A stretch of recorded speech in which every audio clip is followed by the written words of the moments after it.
the Pope's in town. Martin Luther King gave a speech here in D.C., the I Have a Dream speech, on August 28, 1963. And he said in that speech, he said, in a sense, we've come to our nation's capital to cash a check. When the architects of our republic wrote the magnificent words of the Constitution and the Declaration of Independence, they were signing a promissory note to which every American was to fall heir. This note was a promise that all men, yes, black men as well as white men, would be guaranteed the unalienable rights of life, liberty, and the pursuit of happiness. It is obvious today, said Martin Luther King Jr., that America has defaulted on this promissory note insofar as her citizens of color are concerned. Instead of honoring this sacred obligation, America has given the Negro people a bad check, a check which has come back marked insufficient funds. And then he continues from there, with a very hopeful message. We refuse to believe that the Bank of Justice is bankrupt, etc. The Pope made reference to this just a few minutes ago from Andrews Air Force Base. It was from the White House? It was at the White House. Thank you, guys. And here's what he had to say.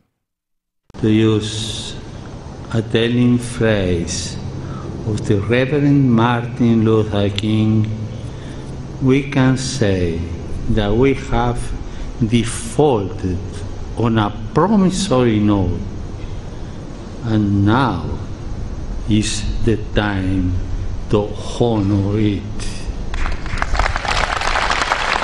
That comment came after some words about climate change and before some words about social justice. So that's going to be analyzed. I haven't had a chance to really think it through, but it's interesting. We'll see where this is all going.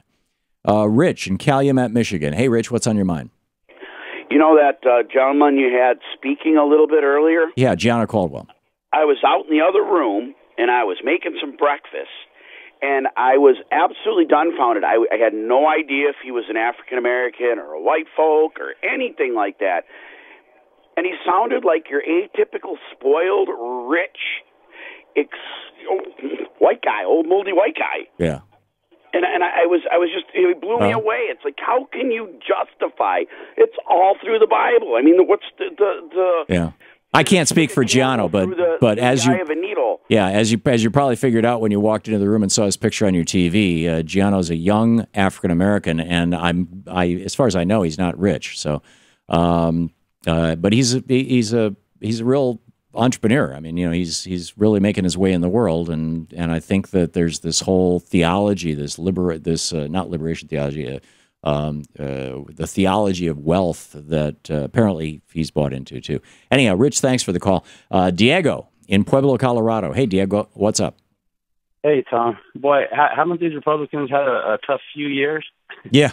I mean, if they can't see the left shift in this country, maybe this little smackdown by the Pope will do the trick, which I doubt. One can hope. But the reason I was calling is, again, like your previous caller, in regards to Gianna Caldwell, the Kim Davises, and all of the other right-wing evangelicals. I mean, how much more can we take? Right. I mean, I find it ironic that they always rely on the interpretation of the Bible, but do you ever notice it's always their interpretation of the Bible? Yeah. It's nice to know now that Gianno has a better, a more in-depth interpretation of the Bible than the Pope. That's all. Ouch. That's all I wanted to say. Okay. Diego, thank you very much for the call, and thanks for listening to the WCPT stream. Yeah.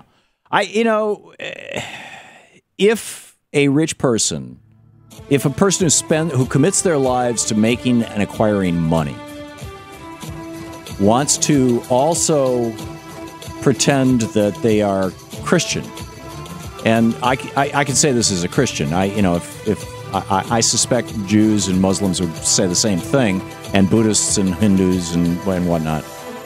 They can try, but committing your life to making money is different than being a religious person. You're listening to the Thom Hartmann Program. Call 202-536-2370. I mean, this Pope even had his little car. I mean, he was driving a little tiny Fiat. He wouldn't take one of the giant SUVs that we offered him.